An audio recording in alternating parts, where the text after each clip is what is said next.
लेकिन जहाँ तक मेरे क्लब की बात है तो मेरे क्लब में जितने भी सदस्य हैं सभी शिक्षित हैं। नहीं तो आपका क्लब थोड़ी बिहार को बदल सकता है। जिस तरह से आप दावा कर रहे हैं शिक्षा को लेकर, तो आपका क्लब से तो नहीं बदलेगा ना बिहार को। जो संयोजक होंगे उनके लिए आपका चुनाव होगा। हाँ, चुनाव उसका क्लियर नहीं करना चाहते। चुनाव मेरे द्वारा होगा। चुनाव दोनों लोगों का इलेक्शन बाय इलेक्शन होगा वहाँ पे जी। तो आप वो पद क्लियर नहीं करना चाहिए, किनको आप दे रहे हैं? अंशु जी तो आप क्लियर कर दिए। अंशु जी क्लियर है ही, हम क्या क्लियर किए, जनता क्लियर कर दिया। अभी आप मेरे साथ में चल रहे हैं, देखिएगा ये है उसी प्रकार से ये कार्य करेंगे और शिक्षित हैं। जिस प्रकार से ये बिहार को बदलने के लिए निकले, अगर उस प्रकार से बिहार में बदलाव आ जाए, पलायन रुक जाए और शिक्षा दूर हो जाए, बेरोजगारी दूर हो जाए, इससे बड़ी हम लोग क्या चाहिए? इसका माने आप मान रहे हैं बिहार में शिक्षा? शिक्षा तो है ही। नमस्कार, मैं संजीव और आप देख रहे हैं दृष्टि न्यूज विद्यार्थी धाम। और इस वक्त मैं मौजूद हूँ बंगराहा कांचा का जो पथ है, उसी पथ पर जन सुराज के जो विद्यार्थी प्रखंड के विभिन्न पदाधिकारीगण हैं, वो चुनाव प्रसार के लिए निकल रहे थे। तो इसी कड़ी में हम इनसे जुड़े हैं। हमारे साथ जो रामा झा है, जो जन सुराज क्लब विद्यार्थी प्रखंड के जो साइट पंचायत के वार्ड संख्या 14 निवासी हैं, वो हमारे साथ जुड़े हुए हैं। साथ में और भी कुछ लोग हैं जो आगे की सीट पे बैठे हुए, तमाम लोगों को हम जोड़ेंगे और जोड़ने का प्रयास करेंगे। मुद्दा ये रहा, जो प्रशांत किशोर जी का जो यूथ क्लब है, उसका जो विद्यार्थी प्रखंड का जो संयोजक पद के दावेदार कौन कौन है, और कल जैसा कि बढ़ौना में बताया जा रहा है जो चुनाव संपन्न होगा कल 10 तारीख को, उसी को लेकर हम बातचीत इसी कड़ी में जोड़ेंगे। रमन झा को जोड़ेंगे और इनसे बातचीत का प्रयास करेंगे। रमन झा जी, स्वागत है। सबसे पहले बताइए, अपना परिचय दें। सबसे पहले तो दृष्टि न्यूज और आपको बहुत बहुत धन्यवाद कि आपने हमारे साथ आया और हमारी इस यात्रा को कवर करने का प्रयास किया है जी। कल जो है सो प्रशांत किशोर जी के द्वारा जो जन सुराज यात्रा चल रही है, उस यात्रा में प्रशांत जी का पद यात्रा हमारे विद्यापति प्रखंड के बढ़ौना ग्राम में प्रवेश कर जाएगा आज शाम तक जी। कल वहाँ पे बढ़ौना हाई स्कूल ग्राउंड में प्रखंड कोऑर्डिनेटर जो कि प्रखंड संयोजक पद है, उसके लिए चुनाव होगा, जिसमें 2 व्यक्तियों का चयन होना है। इसके लिए अभी अपने विद्यापति प्रखंड में 10 लोग उम्मीदवार हैं। तो जरा ये बतलाइए रमन झा जी, आप जो विद्यार्थी प्रखंड के जो साइट पंचायत की वार्ड संख्या 14 से आप क्लब बनाए हुए हैं, तो उस क्लब के आप किस रूप में काम कर रहे हैं या पदाधिकारी हैं, क्या है जरा? उस क्लब में ट्रेजरी है मेरे पास, उसके कोषाध्यक्ष हम हैं। अच्छा, तो किन किन लोगों को चुनाव में भाग लेना है जो लोग क्लब से? क्लब में, एक क्लब में कितने लोग रहते हैं ये बताइए? एक क्लब में मिनिमम 20 लोग, 20 + 5, 20 लोग जो उसके सदस्य हैं, और 5 उसी सदस्य में, मतलब 25 लोगों में से 5 लोग पदाधिकारी होंगे। अच्छा, जो कि अध्यक्ष, उपाध्यक्ष, कोषाध्यक्ष, सचिव और मीडिया प्रभारी होते हैं। अच्छा, तो कितने लोग वोट करेंगे? 25 लोग वोट करेंगे या 5 लोग पदाधिकारी लोग ही वोट करेंगे? क्लब के जितने पदाधिकारी हैं वो वोट करेंगे। अच्छा, एक पदाधिकारी 2 लोगों को चुनेंगे। अच्छा, 2 लोग को किनका चुनाव करना है? जो 10 लोग नॉमिनेशन दिए हैं, जो उम्मीदवार हैं, उन्हीं में से 2 लोगों को, उनको वरीयता के आधार पर चुना। अच्छा, 2 लोगों को चुनना है। जरा ये बतलाइए रमन झा, जो 2 लोग को आप कह रहे हैं, एक तो समन्वयक पद के लिए हुआ, माफी चाहूंगा, संयोजक पद के लिए हुआ, तो दूसरा पद कौन सा होगा? संयोजक ही होगा, संयोजक 1, संयोजक 2। अच्छा, या उप संयोजक दिया गया? नहीं, बराबर पद रहेगा उन लोगों का, बराबर ही पद रहेगा। अच्छा, एक प्रखंड में 2 संयोजक? हाँ, 2 संयोजक का पद रहेगा। अच्छा, तो आप लोग किसको वोट दे रहे हैं, पहले ये साफ बताइए। लोकतंत्र है, लोकतंत्र में हमको जो कैंडिडेट उसमें पसंद आएगा 10 में उसको चुनेंगे। सबको देख रहे हैं, समझ रहे हैं। अच्छा, आपके जो क्लब है, आपके क्लब से कोई उम्मीदवार है जो खड़े हुए हैं? हमारे क्लब से हैं। अच्छा, कुमार सिंह। अच्छा, कैंडिडेट है। अच्छा, अंशु कुमार सिंह। तो ऐसा नहीं जो आपके अपने क्लब से है अंशु कुमार सिंह, तो आप उसी को वोट देंगे? देखिए, प्रायिकता तो होता ही है उसमें, कहने की बात क्या है, लेकिन उसके अलावा भी एक और ऑप्शन तो मेरे हाथ में है, सभी के पास है। वो सभी के पास है? अच्छा, हाँ, तो डबल ऑप्शन। हम लोगों के सहयोग समर्थन से ही अंशु कुमार सिंह अपना उम्मीदवारी दिए हैं प्रखंड कोऑर्डिनेटर के लिए। अच्छा, हाँ, अच्छा, तो ये कहने का मतलब, मैंने आपके हाथ में दोनों लड्डू है। आपके कहने के अनुसार आपके जो क्लब है, उस क्लब के एक उम्मीदवार तो हो ही गए, अंशु कुमार सिंह, जैसा कि आप बता रहे हैं, ठीक है ना? तो आप उनको वोट देंगे, और एक और जो संयोजक होंगे उनके लिए आपका चुनाव होगा। हाँ, चुनाव उसका क्लियर नहीं करना चाहते? चुनाव मेरे द्वारा होगा। चुनाव दोनों लोगों का इलेक्शन बाय इलेक्शन होगा वहाँ पे जी। तो आप वो पद क्लियर नहीं करना चाहिए, किनको आप दे रहे हैं? अंशु जी तो आप क्लियर कर दिए। अंशु जी क्लियर है ही, हम क्या क्लियर किए, जनता क्लियर कर दिया। अभी आप मेरे साथ में चल रहे हैं, देखिएगा अंशु जी का पद आपको स्पष्ट नजर आएगा, क्लियर है जी। आप एग्जिट पोल में भी दिखा सकते हैं। अच्छा, एक तो उनका बनना लगभग तय है, और एक देखेंगे कि क्या है, मतलब औपचारिकता माध्यम, अब केवल औपचारिकता रह गया अंशु जी के लिए, जो कल चुनाव के माध्यम से जान जाइएगा आप लोग। क्षेत्र भ्रमण के दौरान में फिर भी आप लोग निकलते होंगे तो पता चलता होगा, लेकिन कि हवा किसी और हवा बह रही है। अंशु कुमार सिंह की हवा ही नहीं बल्कि कहें तो तूफान चल रही है। तूफान? हाँ, तूफान चल रही है। अच्छा, और तो इस चीज को आप रिकॉर्ड भी कर रहे हैं। जी, विद्यार्थी प्रखंड में जरा ये बतलाइए, जो झा जी आप ये बतलाइए, विद्यार्थी प्रखंड में कुल कितने क्लब हैं, ये बताइए। विद्यापति नगर में अभी तक की जानकारी के अनुसार टोटल 127 क्लब हैं।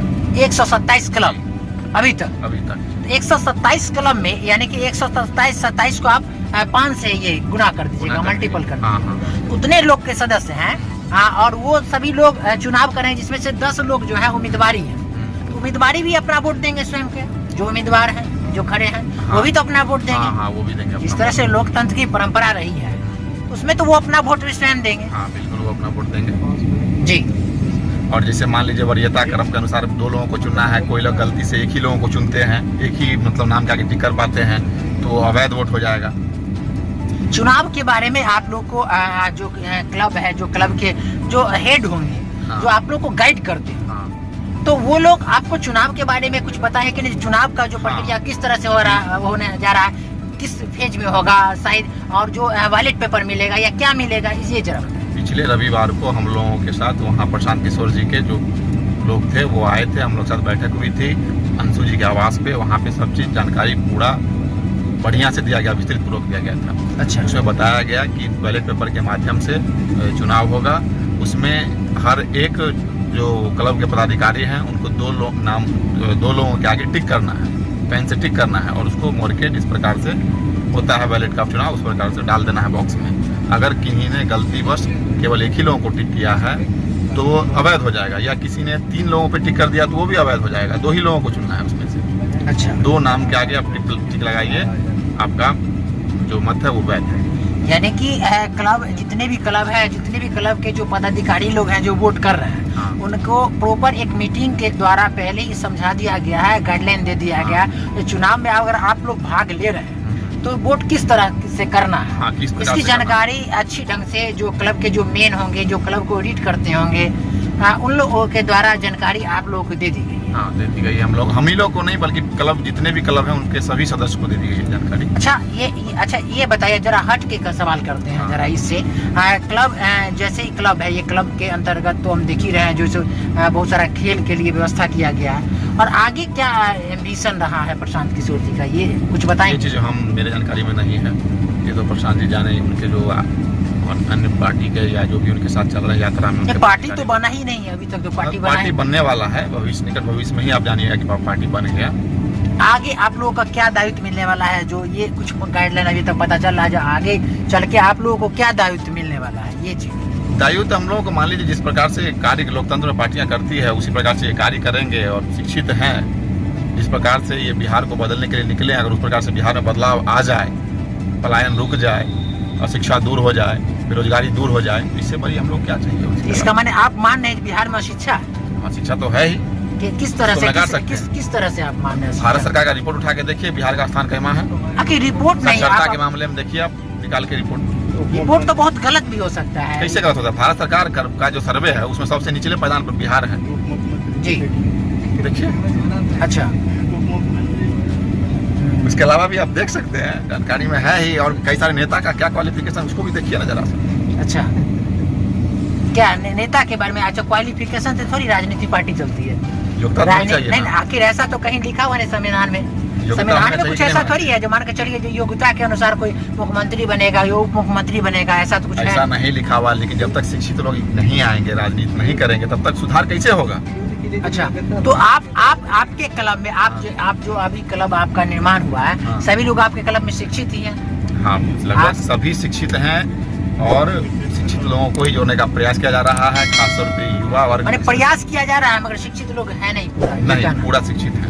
तो ये कैसे आप दावा कर सकते हैं? क्योंकि आपका जब क्लब बना था तो ऐसा तो नहीं था, जब प्रशांत किशोर के द्वारा गाइडलाइन दिया गया था, या उनके जो भी अधिकारी लोग हैं, जो लोग क्लब का निर्माण कर रहे थे, उनके द्वारा तो ऐसा कोई गाइडलाइन नहीं दिया था जहाँ जो जिनका क्वालिफिकेशन स्नातक हो या मैट्रिकुलेशन हो या उच्च माध्यमिक हो, ऐसा तो कुछ है नहीं। हम सभी क्लब की बात नहीं कर रहे हैं, केवल मैं अपने क्लब की बात कर रहा हूँ, जो मेरे क्लब में जितने भी सदस्य हैं। तो आपके क्लब से सर नहीं चलने वाला, आपके क्लब से तो प्रशांत किशोर का पार्टी नहीं चलने वाला है, ये बात है। वो तो है ही, हम उसके हिस्सा हैं, एक अंग हैं।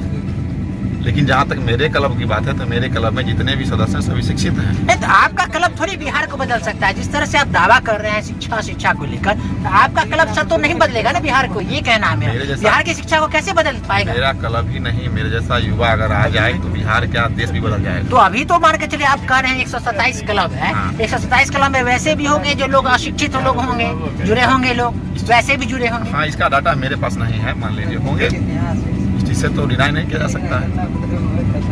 जी, अंत में क्या कहेंगे हमारे दर्शकों को, जरा ये बताएं। देख लीजिए, पार्टी तो आपके पास आएंगी मतदान के लिए, वोट मांगने के लिए। जिस समय आप वोट गिराइएगा उस समय 5 साल की समस्या को ध्यान में रख के वोट गिराना है। अच्छा, मैंने आप लोग समस्या सुलझाने निकले हैं क्या? समस्या सुलझाना तो है ही, सामाजिक स्तर पर समस्या का होना चाहिए। अच्छा, आप पार्टी, अच्छा आप जिस तरह से आप कह रहे हैं, अभी दर्शकों को कह रहे थे, तो हमें ये जरा बताएं, अभी आप शिक्षा को लेकर और विभिन्न तरह के कार्य को लेकर आप दावा कर रहे हैं या कह रहे हैं, तो आगे चल के आखिर कुछ ना कुछ तो आपको गाइडलाइन दिया गया होगा जो आप लोग को डील कर रहे हैं अभी, जो आप लोग का जो सीनियर होंगे, जो क्लब का निर्माण किए होंगे, यानी जिनके माध्यम से आप लोग क्लब में जुड़े होंगे, आप लोग वो लोग कुछ ना कुछ तो आपको बताए ही होंगे। आखिर क्या उद्देश्य रहेगा इस क्लब का, आगे चल के क्या भूमिका रहेगा आप लोग का, ये बताइए। देखिए, पहले क्लब की संरचना के बारे में समझिए कि क्लब का जो निर्माण किया गया है उसका क्या कार्य है। ठीक, जैसे कि हम आपको बताए हैं कि 20 सदस्य और 5 पदाधिकारी मिले टोटल 25 लोगों को मिला के क्लब का निर्माण किया गया है। तो क्लब के निर्माण के समय ही हम लोगों को बता दिया गया था कि जो लोगों की रुचि जिस क्षेत्र में है हम उसको आगे बढ़ाएंगे।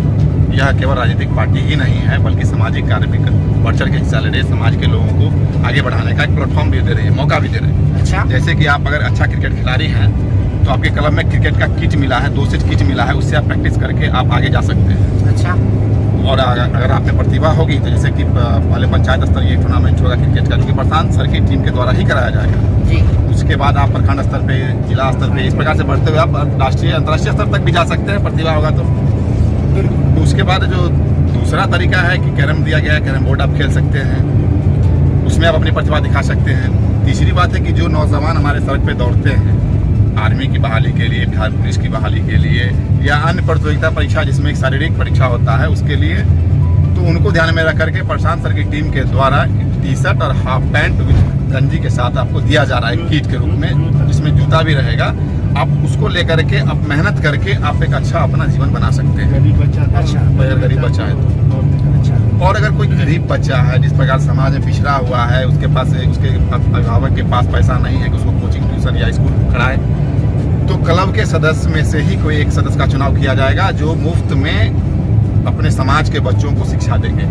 अच्छा, उस टीचर का पूरा खर्च प्रशांत सर की टीम के द्वारा, प्रशांत सर जी के द्वारा वहन किया जाएगा। आप अभी कह रहे हैं मुफ्त में शिक्षा, माने बच्चों को मुफ्त में दिया जाएगा। अच्छा, उसी क्लब के एक सदस्य को शिक्षक के तौर पर बतौर रखा जाएगा। हाँ। अगर उस क्लब के मेंबर में योग्यता ना हो तो पढ़ाने का, उस तरह का लिखाने का, जैसा कि आपने बताया ना, जब हम अपने क्लब की जिम्मेवारी ले रहे हैं, तो हमारे क्लब के जितने भी लोग हैं वो शिक्षित हैं। हाँ। और बाकी जो 127 क्लब के लोग हैं वो तो आप जानते हैं ना वो कितने पढ़े लिखे हैं। तो सब क्लब से ना ऐसा शिक्षक का चुनाव होगा। तो आप तो जरा ये बताइए कैसे, अगर उस क्लब में वैसे लोग नहीं है जो पढ़ा सकते। देखिए पढ़ाई, शिक्षित होना एक अलग चीज है और पढ़ाना एक अलग चीज है। आप इस चीजों को समझना पड़ेगा रमन जी, इस चीज को समझना पड़ेगा। अगर खूब ज्यादा कोई पढ़ा लिखा है वो जरूर नहीं वो शिक्षक बन सकता है। ये बात आप समझ रहे हैं कि नहीं? पढ़ाना एक अलग कला है। अगर उनमें से लोग अगर शिक्षित लोग है भी, हम ये नहीं कहते कि कौन शिक्षित है कौन अशिक्षित है, हम ये सवाल नहीं उठा रहे। मेरा सवाल ये है रमन जी, जो हो सकता है उसमें जो लोग हों वो इच्छुक ना हो पढ़ाने के लिए, या उनमें उतनी कैपेसिटी, उतनी दक्षता ना हो, स्टेबिलिटी ना हो जो वो पढ़ाए, तो उसमें आप क्या करेंगे, उसमें क्या करेंगे ये बताएं। देखिए, जहाँ तक हम लोग को जानकारी दी गई थी उसके अनुसार हमने आपको बताया, योग्यता तो होनी ही चाहिए, जिसका भी चयन होगा उसके पास। योग्यता पर हम सवाल नहीं उठा रहे हैं। हाँ। सवाल हम इस पर उठा रहे हैं, योग्यता होना एक अलग बात है। आप कितने पढ़े लिखे डज नॉट मैटर। मैटर ये करता है जो वो पढ़ा सकते हैं कि नहीं, वो कैपेबल है कि नहीं, वो एफर्ट। हाँ। इसके लिए एक जांच प्रतियोगिता का आयोजन प्रशांत सर की टीम के द्वारा शायद किया जाएगा, जहाँ तक मुझे समझ है जी। अच्छा, उसमें योग्य लोगों को चुना जाएगा।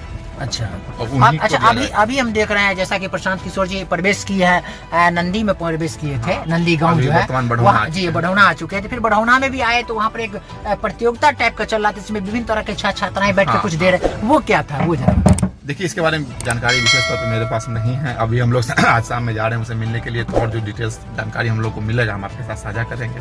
चलिए, तो बहुत बहुत धन्यवाद तमाम जानकारी देने के लिए। हमारे साथ जो रमन कहना चाहते हैं कि जो बिहार में समस्या है उस समस्या को ध्यान में रख करके ही जो चुनाव हो बिहार में, चाहे पंचायत स्तर पे हो, विधानसभा का चुनाव हो या लोकसभा का चुनाव हो, उन समस्या को ध्यान में रख के ही मतदाता मतदान करें। चलिए, बहुत बहुत धन्यवाद तमाम जानकारी देने के लिए। हमारे साथ रमन झा जी थे, जो कोषाध्यक्ष बताए जा रहे हैं, जो यूथ क्लब के, जो प्रशांत किशोर पीके का यूथ क्लब, जो साइट विद्याप्ति प्रखंड के अंतर्गत के कोषाध्यक्ष थे। ये दृश्य आपको कैसा लगा निश्चित रूप से कमेंट बॉक्स में बताइएगा। बने रहे हमारे साथ दृष्टि न्यूज विद्याप्ति धाम।